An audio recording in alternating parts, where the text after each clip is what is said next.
ಸರಿ ಏನ್ ಮಾಡೋದು ಎಲ್ಲೂ ಅವಕಾಶ ಸಿಗ್ತಾ ಇಲ್ಲ. ಸರಿ ಅಂತೇಳಿ ಲೈಟ್ ಬಾಯ್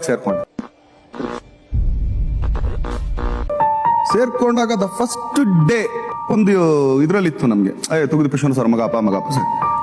ಸೆಕೆಂಡ್ ಡೇ ನಾನು ಕೂತ್ಕೊಳ್ಳೋ ಚೇರೇ ಓದ್ಬಿಟ್ರು. ನಂಗೆ ತಟ್ಟೆ ಇಟ್ಕೊಂಡಿದ್ದನ್ನ ಚೇರ್ನ ಓದ್ ಸಮೇತ ನನ್ಗೆ ಹೆಂಗ್ ಅನಿಸ್ಬಿಡ್ತು ಅಂದ್ರೆ ನಿಜವಾಗ್ಲೂ ಒಂಥರ ಭೂಮಿ ಬಿರ್ಗ್ದಂಗ ಆಗೋಯ್ತು ನನಗೆ. ನನ್ಗೆ ಇದೇನ ಇದು ಈ ತರನಾ ಬಂದ ರಾತ್ರಿ ಎಲ್ಲಿವರೆಗೆ ಅಂದ್ರೆ ಮಿನಿಮಮ್ ಅದೇ ಒಂದು ಟೈಮ್ ಅಂತ ಹೇಳ್ತೀವ. ಯೂಶಲಿ ಒಂದೊಂದ್ಸಲಿ ಒಂದು ಟೈಮ್ ಅಂತ ಹೊಡಿಯೋದು. ನಾನು ಡಿಸೈಡ್ ಆದ್ರೆ ಮಮ್ಮನಿಗೆ ಬಂದು ನಾನು ಮಾಡಲ್ಲಮ್ಮ, ನಾನು ಇದು ನನಗೆ ಬೇಡ, ನನಗೆ ಯಾಕಂದ್ರೆ ಇಷ್ಟು ಅವಮಾನ ಪಡ್ಕೊಂಡು ನಾನು ಮಾಡ್ಕೊಳಕ್ ಇಷ್ಟ ಅಲ್ಲ.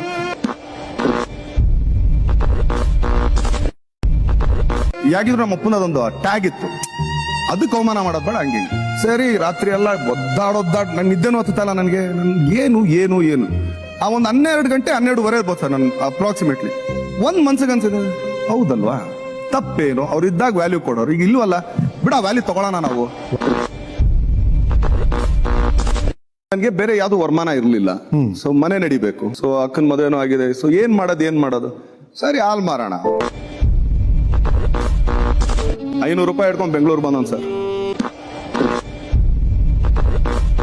ನಾನು ಹೋಗಿ ಥಿಯೇಟರ್ ಮುಂದೆ ಯಾರನ್ನ ಗುರ್ತಿಡಿತಾರೆ ಹಿಂಗೆಲ್ಲ ಓಡಾಡ್ತಾ ಇದೀನಿ, ಯಾರು ನಾನು ನೋಡ್ತಾನೆ ಇಲ್ಲ. ಆಕಾಶಕ್ಕೆ ತಲೆ ಕೊಟ್ಟು ಭೂಮಿಗೆ ಬೇರುಳಿಸಿ ನಿಯತ್ತಿಂದ ಕಟ್ಟಿರೋ ಸ್ವಂತ ಬ್ರ್ಯಾಂಡ್ ಸೌಂಡ್ ಜಾಸ್ತಿನೇ ಇರುತ್ತೆ.